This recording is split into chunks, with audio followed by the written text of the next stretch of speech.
Hello दोस्तों, इस video के माध्यम से हम जो है ना लुसेंट का जो सामान्य ज्ञान जो जनरल नॉलेज है उसको हम कैसे साइंटिफिक तरीके से पढ़ें ये हम जानेंगे। और मेरा ये लगभग पिछले 5-6 साल का जो एक्सपीरियंस है, मैंने लुसेंट को इसी तरह से पढ़ा है और इसी तरह से का मैंने क्या किया, यूज किया है। तो सबसे पहले आइए मैं आपको ये बताता हूँ कि जो लुसेंट का जो सामान्य जो ज्ञान है, इसमें देखिए आपको टोटल मिला के जो है ना कितने पेज हैं। इसमें टोटल जो आप देखिएगा तो इसमें लगभग जो है ना लगभग जो है इसमें 228 पेज है। मतलब कि लगभग आपको 330 पेज हो गया, ठीक ना। 330 पेज है इस बुक में टोटल मिला के। और उसके बाद अगर मैं मान लूं कि इसको अगर मैं पढ़ने के लिए 330 पेज है इसमें टोटल, और अगर एक दिन में मैं 10 पेज पढूं तो ऑब्वियस सी बात है लगभग 33 से 35 दिन में मेरा ये क्या होगा, एक बार बुक का रीडिंग हो जाएगा। तो अब हम बताते हैं कि एक दिन में कैसे 10 पेज पढ़ना है और एक दिन में अपने को 5 घंटे पढ़ना, और इस 5 घंटे में हम क्या क्या करेंगे। देखिए पहली बात तो अगर एक दिन में अगर 10 पेज हम पढ़ने का डिसाइड कर लिए हैं तो आपको लगता है कि लुसेंट का कोई भी एक पेज पढ़ने में से मान लीजिए पूरा पेज है, मान लेते हैं कोई भी ये पूरा पेज है, इस पेज को पढ़ने में हमको लगता है कि 20 मिनट एवरेज लगेगा, ठीक ना। मैक्सिमम 20 मिनट लगेगा एवरेज, ठीक ना। रीडिंग करने में अंडरलाइन करने के साथ ही 20 या 25 मिनट लगेगा। इसका मतलब ये किसी में 10 मिनट भी लग सकता है। तो कहने का मतलब क्या कि एक पेज को पढ़ने में 20 मिनट लगेगा और हम 10 पेज पढ़ेंगे तो कितना मिनट हो जाएगा, लगभग 200 मिनट हो जाएगा। लगभग 3 घंटे का मेरा रीडिंग हो गया एक दिन का 10 पेज, ठीक ना। क्या करेंगे, एक बार हम लगभग 200 मिनट में 10 पेज पढ़ लेंगे। पेज पढ़ने के साथ ही हम क्या कर देंगे, पहले एक साथ हम रीडिंग कर लेंगे 10 पेज का, फिर साथ ही हम उसको क्या कर देंगे, अंडरलाइन कर लेंगे, ठीक। अंडरलाइन कर लेंगे। अब ये आपने पढ़ लिया, जैसे कि मैं कुछ आपको एग्जांपल करके दिखाता हूँ। जैसे कि मान लीजिए कि आपको जो है ये कोई टॉपिक है, ये जैसे मान लीजिए कि सरल आवर्त गति की विशेषताएं पढ़ना है, मान लीजिए आपने ऐसे करके पढ़ लिया। कुछ जो इंपॉर्टेंट लगा उसको आपको क्या कर दिया, अंडरलाइन कर दिया। या मान लीजिए कि मैं कोई हिस्ट्री का कोई एक सेक्शन लेता हूँ आपको, जैसे कि इसमें देखिए ये जो हिस्ट्री है यहाँ पे, जैसे मान लीजिए यहाँ हिस्ट्री शुरू हुआ है, भारत का इतिहास शुरू हुआ है, ठीक ना। ये बेसिक बातें दिया हुआ, आप इसको पढ़ भी सकते हैं, नॉलेज के लिए पढ़िए या नहीं पढ़िए कोई दिक्कत नहीं। आगे देखिए यहाँ से मेन जो है यहाँ पे है कि प्राचीन भारत का स्रोत दिया हुआ है, ठीक है। स्रोत में देखिए पहला है वेद दिया हुआ, और वेद आपका 4 दिया है, इसमें लिखा हुआ वेद 4 प्रकार के होते हैं। वेदों को संहिता कहते हैं। ऋग्वेद में क्या है, ऋचा के कर्मबन ज्ञान के संग्रह को ऋग्वेद कहा है, इसे दिया हुआ, ठीक है। इसको आपने रीडिंग कर लिया एक बार, ठीक है, मतलब लगभग 10 पेज, और ये लगेगा आपको लगभग 3 घंटे लगभग लग जाएगा, ठीक है। रीडिंग करने के बाद उसको अंडरलाइन भी कर देंगे, साथ साथ जो मेन पॉइंट अपने को लगेगा। अब आइए 3 घंटे के बाद हम क्या करेंगे, जो पढ़ेंगे कैसे उसको साइंटिफिक तरीके से हम उसको लिख के एक ही बार में जो है हमेशा उसको हम याद रख सकते हैं। आइए देखिए, जैसे मान लीजिए आपने ये पॉइंट पढ़ा, ये देखिए ये पूरा पॉइंट आप पढ़ लीजिए, मान लीजिए पढ़ लिए। अब देखिए इसको करना क्या है, देखिए ये देखिए हमने क्या किया है, देखिए इसी चीज को मैं यहाँ जैसे मान लीजिए लिखा हुआ है कि ये देखिए भारत का प्राचीनतम ग्रंथ क्या है, वेद है। देखिए मैं वेद लिख दिया, ठीक। पहला वेद, जिसके संकलनकर्ता महर्षि कृष्ण देवप्यायन वेद व्यास को माना जाता है। वेद वसुदैव कुटुंबकम का उपदेश देता है। तो देखिए वेद लिख दिए, इसको कौन लिखा है, ये देखिए हम यहाँ क्या लिख दिए, वेद लिख दिए, फिर इसको लिखने वाले का नाम लिख दिए। अब देखिए आगे हमको क्या मिला, वेद कितने प्रकार, 4 प्रकार होते हैं। हमने वेद को 4 मान दिया और इसी को क्या कहा गया है, संहिता लिख दिया, ठीक ना। आगे देखिए, अब देखिए ऋग्वेद में हमको इतना सारा इन्फॉर्मेशन दिया हुआ है। देखिए सारे इन्फॉर्मेशन काम के लायक नहीं है। ऋग्वेद में क्या है, ऋचा है, इसमें 10 मंडल है, इतना सूक्त है, इतना ऋचा है। अब देखिए मैं क्या किया हूँ, मैं लिखा ऋग्वेद, लिखा क्या लिख दिया, 10 मंडल, इतना सूक्त, इतना ऋचा है, ठीक। आगे देखिए इसमें लिखा हुआ, इसको पढ़ने वाले क्या कहते हैं, होत्री कहा गया। हमने क्या कर दिया, होत्री लिख दिया, सिर्फ क्या, पढ़ने वालों को। अब देखिए आगे देखिए इसमें क्या लिखा हुआ है कि इसमें जो है ना तीसरे मंडल में जो है ना सूर्य देवता सावित्री को समर्पित क्या है, गायत्री मंत्र है। देखिए मैं क्या लिखा, तीसरा मंडल, सूर्य देवता सावित्री और क्या है, गायत्री मंत्र। देखिए मैं कैसे शॉर्ट में जो है ना उसी चीज को इसमें लिख लिया। और ये लिखने में आपको लगभग 10 पेज को लिखने में जो है ना इस तरह शॉर्ट में जब लिखिएगा, देखिए मैंने पूरा शॉर्ट में कैसे कैसे, जैसे कि यजुर्वेद है, देखिए यजुर्वेद है, यहाँ देखिए यहाँ आपको देखिए यजुर्वेद के बारे में लिखा हुआ है। लाइन लिखा हुआ और मैं इसको शॉर्ट में जो चीजें हमको लगा काम के लायक उसमें मैंने इसको क्या कर लिया यहाँ पे लिख लिया। तो इस तरह से करके जो है ना आप बहुत ही साइंटिफिक तरीके से जो है ना लुसेंट का एक शॉर्ट में भी नोट्स बना सकते हैं। 3 घंटे रीडिंग कीजिए और 2 घंटे ऐसे करके शॉर्ट में नोट बना लीजिए और इसी को जब फिर नेक्स्ट डे जब पढ़िएगा, ये 5 घंटे काम आपका हो जाएगा, ठीक ना। फिर नेक्स्ट डे जब आपको इसको पढ़िएगा तो एक बार क्या कीजिए, एक बार इसको शॉर्ट में एक बार रिवाइज कर लीजिए पहले बुक को और फिर देन आप इसको एक बार लिखे हुए नोट्स को देख लीजिए। आपको देखिएगा हमेशा के लिए क्या हो जाएगा, याद हो जाएगा। ये मेरा बहुत ही साइंटिफिक तरीका है लुसेंट को पढ़ने का। ये देखिए प्राचीन भारत की बात हो गया। आगे देखिए जब आगे इसको पढ़िए, जैसे मान लीजिए किसी में है टॉपिक है यात्रियों का विवरण, जैसे मान लीजिए कि नेक्स्ट पेज आप देखिए यहाँ लिखा होगा कि यहाँ देखिए आपको है यात्रियों का विवरण है ना। पहला क्या है, टेसियस है। अब देखिए इसको पढ़ लीजिए, क्या पढ़े यहाँ लिखा हुआ है, यह ईरान का राजवैद था। भारत के संबंध में इसका विवरण आश्चर्यजनक कहानी से परिपूर्ण होने के कारण अविश्वसनीय। देखिए ये कहाँ का था, सिंपल हम क्या लिख दिए यहाँ पे, देखिए टेरियफ लिख दिए, ईरान का, बस हो गया ईरान का। और इसमें क्या लिखा है, भारत का विवरण है। आगे देखिए एक है हेरोडेटस है ना, ये क्या इतिहास का पिता है। इसने अपना किताब लिखा है हिस्टोरी का, कब लिखा है 5th सेंचुरी में लिखा हुआ है। इसमें क्या है, भारत और फारस के बारे में जानकारी है। देखिए बस शॉर्ट में देखिए क्या किया हूँ, हेरोडेटस लिख दिया हो, इतिहास का पिता है, हिस्टोरी का किताब लिखा है, 5वीं सदी की बात है और भारत फारस का क्या है संबंध है। देख रहे हैं ना।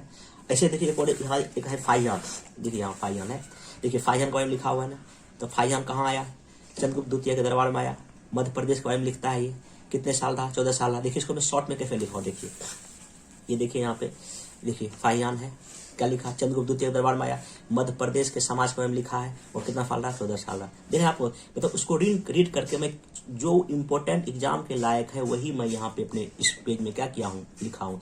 इस तरह से आप जो है ना एक अच्छा जो है ना तरीके से जो है ना इस पूरे लुसेंट को 30 दिन में और 1 दिन में 5 घंटा देके इजिली क्या कर सकते हैं, पढ़ सकते हैं। और देखिए मैं कुछ आपको एग्जाम्पल बता रहा हूँ, जैसे मैं सिंधु घाटी का आपको पढ़ना है। जैसे मान लीजिए कि आपका यहाँ आइए, यहाँ आपको जो है ना इस बुक में यहाँ देखिए क्या शुरू हुआ है, सिंधु घाटी शुरू हुआ है। देखिए फर्स्ट लाइन पढ़िए, रेडियो कार्बन C14 जैसी नवीन विश्लेषण पद्धतियों द्वारा सिंधु सभ्यता का सम्मान तिथि इतना इतना है, ठीक ना। चलिए अब देखिए इस लाइन को मैं कैसे लिखा हूँ, इस लाइन को देखिए मैं क्या किया हूँ। देखिए सिंधु घाटी लिखा हूँ ना, ये कांस्य युगन है। देखिए स्टार्ट दिया, C14 विधि है, इतना समय है और इतने है त्रिभुजाकार है। आगे देखिए यहाँ पे एक लाइन देखिए और है, यहाँ पे इसे लिखा हुआ यहाँ कि सिंधु सभ्यता के सर्वाधिक पश्चिमी प्रवास्थल दास नदी के किनारे है। देखिए दिशा बता रहा है ना, हम देखिए इसको कैसे लिख दिया इजिली, ऐसे देखिए इसको आप नॉर्थ साउथ ईस्ट और वेस्ट में क्या कर सकते हैं, दिखा सकते हैं। जैसे मान लीजिए एक लाइन बीच में देखिए, मान लीजिए कि यहाँ पे है कि लोथल और सुतगोडा दो क्या है, बंदरगाह है। देखिए आप क्या कर सकते हैं, सिंपल देखिए मैं क्या लिखा, बंदरगाह लिख दिया, लोथल क्या हो गया, सुतकोटदा हो गया, बस इजीली हो गया। तो आप इस तरह से करके जो है ना पूरे लुसेंट को जो है इजीली क्या कर सकते हैं, लिख सकते हैं। आगे देखिए मैं कुछ और आपको, जैसे मान लीजिए आपको जैन धर्म ही लिखना है, मान लीजिए जैन धर्म का मैं आपको टॉपिक दिखा देता हूँ। मान लीजिए यहाँ जैन धर्म है, आइए यहाँ देखिए, ये देखिए यहाँ पर आपका देखिए जैन धर्म है। देखिए क्या लिखा हुआ है, जैन धर्म के संस्थापक और प्रथम तीर्थंकर कौन थे, ऋषभदेव थे। ये देखिए यहाँ लाइन लिखा हुआ है, इतना पूरा लाइन लिखा हुआ है। देखिए इसी लाइन को मैं शॉर्ट में लिख दिया। देखिए संस्थापक ऋषभदेव, 23वें कौन थे, पार्श्वनाथ थे। इन्होंने क्या है, इनके पिता का नाम क्या था, अश्वसेन था। इन्होंने 4 शिक्षाएं दिया, हिंसा नहीं करना है, सत्य बोलना है, चोरी नहीं करना और संपत्ति नहीं रखना है। देख रहे हैं। फिर देखिए महावीर के बारे में देखिए, सिंपल महावीर 24वें थे और अंतिम थे। कब जन्म लिए, कहाँ जन्म लिए, उनके माता के नाम लिख देना है। बचपन का नाम क्या था, वर्धमान था। 30 वर्ष में ये संन्यास ग्रहण करने चले गए। भाई किससे, नंदवर्धन से आगे यहाँ लेके देखिए इस तरह से। देखिए आगे अगर आपको मौर्य वंश का लिखना हो, देखिए यहाँ पे मौर्य वंश का मैं आपको दिखा देता हूँ। मान लीजिए कि यहाँ पे, हाँ आइए देखिए यहाँ पे देखिए आपका ये मौर्य वंश दिख रहा है आपको। यहाँ देखिए क्या है, मौर्य वंश का संस्थापक कौन था, चंद्रगुप्त मौर्य का जन्म कब हुआ, 335 में। देखिए 45 में, सॉरी। देखिए मैं कैसे लिखा हूँ, देखिए यहाँ देख लीजिए, संस्थापक चंद्रगुप्त मौर्य, जन्म काल लिख लिया हूँ। इसी को जस्टिन नाम के एक आदमी ने क्या कहा है, सेंड्रो कोटस कहा है और इसी को विलियम जोस पहचाना है। देखा, फिर इसका क्या है, चंचलक का मदद लिया और सास किताब लिखा है, ग्रंथ को क्या किया है। ऐसे करके उस सारे चीज को आप इस शॉर्ट में लिख सकते हैं, ठीक है। ये तो हिस्ट्री का बात हो गया। आगे देखिए, अगर आप आगे मान लो हिस्ट्री के बारे में, इसमें मान लो पॉलिटी एक बहुत बड़ा सेक्शन है। अगर पॉलिटिक अगर आपको लिखना हो, देखिए मैं आपको पॉलिटिक करके बता देता हूँ उसको कैसे जो है ना हम बहुत ही आसान तरीके से जो है ना लिख देंगे और जो है इतना अच्छा नोट्स बन जाएगा कि आप मतलब कि बार बार इसको बहुत ही कम टाइम में जो है ना इसको रिवाइज कर सकते हैं। मान लीजिए, आइए देखिए यहाँ ये भारतीय संविधान में, देखिए यहाँ क्या है, 1773 का क्या है, रेगुलेटिंग एक्ट है। देखिए इसमें कई सारी विशेषताएं, 1 2 3 4 5 पॉइंट है ना। देखिए इसको शॉर्ट में देखिए कैसे लिखा, देखिए पहला क्या लिखा हुआ, इस अधिनियम द्वारा बंगाल के गवर्नर को बंगाल का गवर्नर जनरल का पद दिया गया। देखिए शॉर्ट में देखिए मैं कैसे लिखा हूँ, देखिए रेगुलेटिंग एक्ट का नाम लिखा, बंगाल का गवर्नर क्या हो गया, गवर्नर जनरल। पहला कौन था, वारेन हेस्टिंग था। देखिए शॉर्ट में देखिए मैं कैसे एकदम आगे देखिए, अगर आपको संविधान सभा का लिखना है, मान लीजिए यहाँ देखिए आप आगे आइएगा, देखिए यहाँ पे देखिए है संविधान सभा लिखा हुआ, यहाँ देख सकते हैं आप यहाँ पे, ठीक है। अब देखिए संविधान सभा है, देखिए क्या हुआ, कैबिनेट मिशन की संस्तुतियों के आधार पर भारतीय संविधान का निर्माण करने वाली संविधान सभा गठन जुलाई 1946 में हुआ। देखिए मैं क्या किया, संविधान सभा लिख दिया, कैबिनेट मिशन की सिफारिश, तीनों आदमी का नाम लिख दिया, कब आया, कब बैठक पहला हुआ, कब दूसरा, कब तीसरा, देखिए सब यहाँ आपको यहाँ जो है लिखा हुआ है। तो हम उसी को क्या किए हैं, आपको ये शॉर्ट में लिखे हैं। तो वही आपको क्या करना है, पहले डेली 10 पेज पढ़ना है 3 घंटे, अब फिर 2 घंटे आपको इस तरह के शॉर्ट में नोट्स बना लेना है, और यही आपका जो है ना एक अच्छा तरीका होगा पढ़ने का। एक और मैं आपको एग्जाम्पल देता हूँ, मान लीजिए फिजिक्स है, जैसे मान लीजिए फिजिक्स में देखिए, साइंस का भी मैं आपको करके दिखा देता हूँ कि कैसे इसको आप इजीली तरीके से लिख सकते हैं। जैसे आइए, हाँ जैसे मान लीजिए कि साइंस में यहाँ जैसे यहाँ आइए, मान लीजिए कि ये एक इंपॉर्टेंट लाइन देखिए, मान लीजिए इंपॉर्टेंट लाइन कौन सा है कि एक लाइट ईयर कितना होता है, इतना मीटर होता है, क्योंकि एग्जाम में कई बार पूछता है। आप देखिए एक सिंपल क्या लिख सकते हैं, सिंपल प्रकाश वर्ष बराबर इतना लिख दिए। जैसे मान लीजिए एक अगला है क्या यहाँ पे, अदिश राशि।